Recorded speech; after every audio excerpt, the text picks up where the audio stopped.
Lara was getting bored. Why hadn't anyone found her yet? She waited a few seconds longer. Then she jumped to her feet.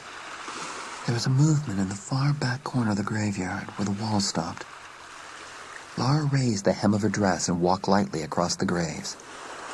The moon came out suddenly.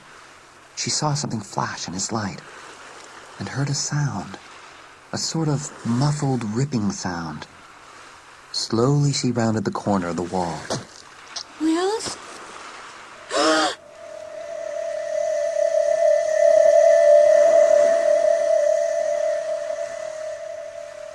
Breathless, Charity ran on blindly through the darkness. Branches slapped her face. She'd lost the path. If she could just find the edge of the dune, she thought, she could follow it to the clearing where the cars were parked. Ladies, here we come! She stopped to catch her breath and heard something crashing through the woods behind her. Jones? Or one of the others? Charity didn't move. She tried not to breathe. Then the crashing stopped, and the darkness was complete. It was midnight now. High midnight on All Hallows Eve on Cemetery Point. Then the screams began.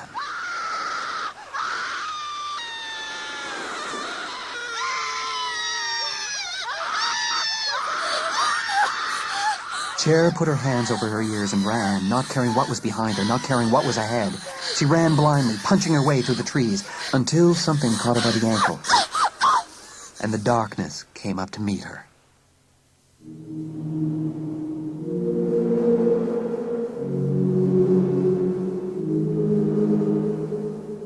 Then, out of the darkness, a vision began to form of another time, another place, but familiar. Charity felt herself standing in the water. The water was warm. The waves pulled at her ankles and thighs. The long skirt of her dress twisted like seaweed around her. Out beyond, the shadowy devil's teeth grinned jaggedly. Something was sailing there, in the dark and heaving waters, sailing safely among those teeth.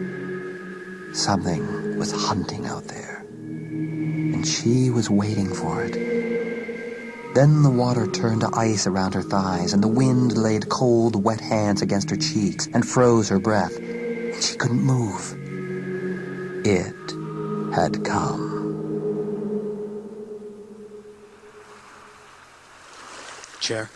Charity? It's all right, it's me. Charity opened her eyes. The moon was shining. She was lying in soft sand. The branches of trees were silhouetted against the sky above her. Jones was leaning over her. Can you get up? Yes. Come on. Let's get out of here. Georgie's voice. Yes. Now Cher remembered. She'd been running. Someone had screamed. They'd been playing a game. Is the game over? Come on, Cher.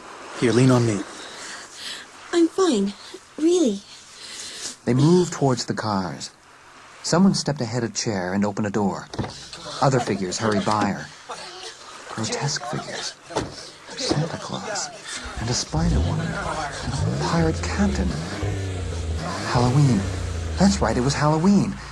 And that was Jones, and Jones's car. What happened, Jones?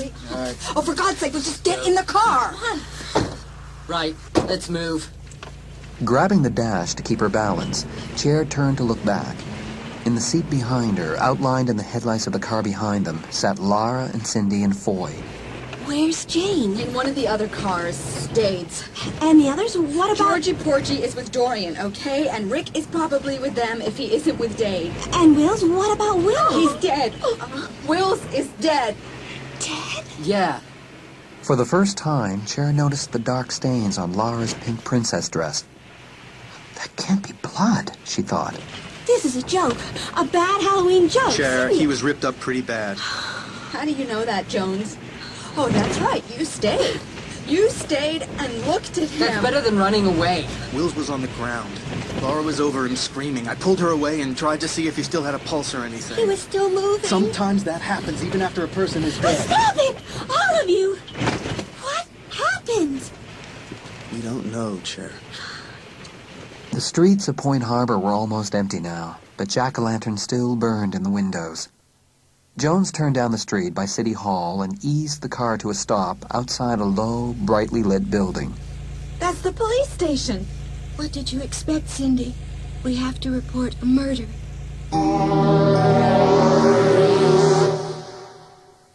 Charity sat on one of the small, down-filled chairs in Jane's immaculately kept bedroom. Across the room, Jane lay on the bed on her stomach, a pillow under her chin. Both girls were exhausted. They'd been at the police station until almost dawn. As they'd left, Chad looked out toward Cemetery Point. Searchlights winked through the graying darkness. No one had believed them at first, but they believed them now. Only Charity still wasn't quite sure what had happened. Who could have done it, Jane? And why? It was one of us, wasn't it? I didn't say that. It could have been anybody out there. Some bum, maybe. Or some crazy person who knew about the party and got there first. Or followed us out, like Georgie and Dorian. Yeah. Did you notice anything, Jane? Don't think about the whole thing. Just try and remember the details. Well, I know the way, Hodges. Don't worry. Cindy, what are you doing? Oh, well, Chair. I thought you'd be here. Cindy was pale. Traces of black liner still ringed her eyes, and her mouth was chapped at the corners where the vampire teeth had rested. Without waiting to be invited, Cindy dropped into the other chair and pulled her feet up under her. We were talking about the murder. It kind of ruined your party, didn't it? You could say that. It certainly spoiled all the fun. Fun. Huh. I thought you'd be here.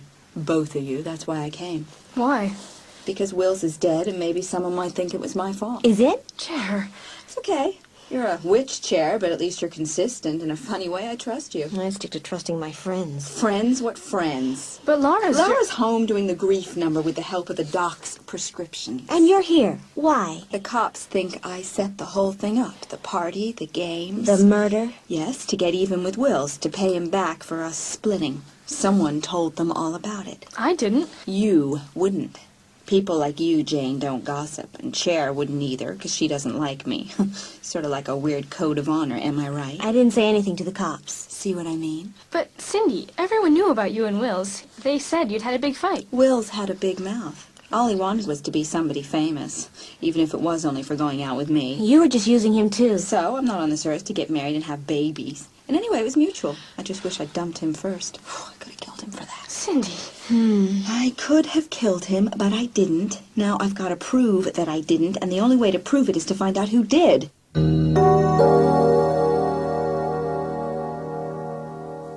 Jones was thinking about murder. How easy it was. How people got away with it. It was Monday morning, and he was sitting in his car, parked at the Overlook, by the Back Bay Road. He'd been there all night. On the night of the murder, he'd come here, too. Had watched the searchlights flickering out on the point until the sun came up. But last night, it had been dark and still, lit only by the waning moon. The cops would have the point roped off now. Scene of the crime. A car pulled into the Overlook and stopped behind him. Jones watched in the rearview mirror as the driver got out and sauntered towards the passenger side of his car. It was Dade. I've been thinking. Yeah. Say you wanted to off someone, Jones. How would you do it?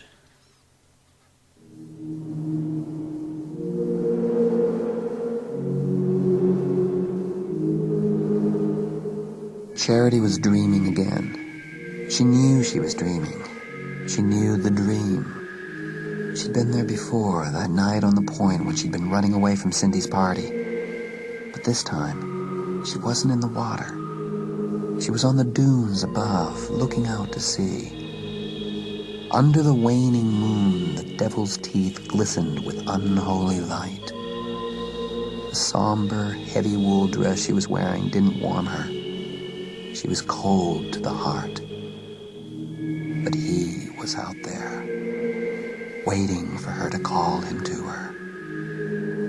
They would say she had a demon lover, but it wasn't that. He had taken everything that she had loved, everything that had mattered, and that had changed her. She felt a power rising through her veins, an immortal power. She didn't know where it came from or why. She didn't care anymore. Whatever it was, she would use it to kill him. And if he would not die, then it would be a fight beyond death. She would wear out eternity before she rested. Lifting her arms, she called to him.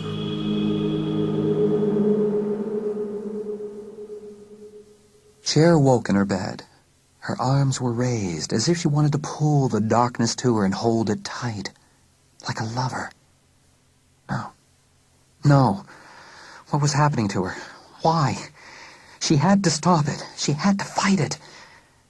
She was afraid. Mortally afraid. It's not death I'm afraid of. I'm not afraid of dying. I'm afraid of something worse. Cruising down Back Bay Road on his way to the high school, Foy watched Dade Watkins slide into Jones's car. He almost stopped, but something about the whole setup made him keep going. Jones and Dade. What were they up to? At the point, Jones had been the ice of them all. The first one to reach Lara, to pull her away, kneeling down beside Wills's body and calmly checking for a pulse. How had he even known where to look in all that mess? Someone had done a Jack the Ripper on William Lawrence Howell. How ironic. Wills had always been such a fan of Jack's. Foy turned into the school parking lot and felt the eyes of the kids turn to stare. Monday was going to be murder.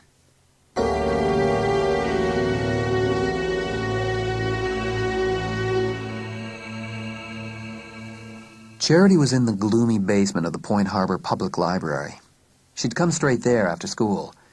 Now, pulling a dusty bundle of old newspapers off the lower shelf in the back of the stacks, she carried it to the wooden table in the corner. It was quiet. The library staff were all upstairs, and Cher was alone in the basement. Arranging the papers before her, she sat down and began to read. From time to time, she scribbled brief notes in a small black notebook. She'd started 40 years back. That seemed far enough. Maybe there was a pattern. Maybe someone had killed like this before. It couldn't have been Cindy. No. She didn't like Cindy, but she didn't think she was a killer either. It helped to be busy, to think she might find something. It helped to keep her from thinking about Wills's death. The light at the small street-level windows turned gray as she sifted through one stack of newspapers after another. But she found nothing of interest, nothing to support her theory. Finally, Cher gathered up the last bundle and trundled it to the back of the shadowy stacks. She knelt to shove the newspapers back in place on the lower shelf and suddenly felt a shifting in the air, a flutter of the dim light. She wasn't alone. Cher straightened up slowly, tried not to breathe. Who's there? I know you're there. Who is it? It's me. Oh, Jones, what are you doing here? I found this notebook you left on the table. Interesting stuff. Oh, not very. Give it back. Thank you. You had no right to look in that book. It was open. Cher pushed past him and headed back to the table, where her leather shoulder satchel hung over the chair. Without looking at Jones, she shoved the book deep inside and hoisted the satchel to her shoulder. Hey, wait a minute, Cher. I thought we were friends. I'm leaving now. Listen, I'm sorry it was open. I only looked at the open pages. Well, you shouldn't have. No, but I'm glad I did. Why? We obviously think alike. You're doing research on Will's death, aren't you? Looking up other crimes that happened around Point Harbor that might be similar? So? The night Wills died, you knew something was going to happen, too. You felt it. Whatever I felt had nothing to do with what happened. Cher, you don't trust me, do you? Who killed Wills, Jones? Tell me that. I can't do that. You know, don't you? You know. The name, Jones. Fine. Play the game. Keep the name. Excuse me, please. Cher, What? it's not a game, Cher. Then you won't mind if I don't play by the rules.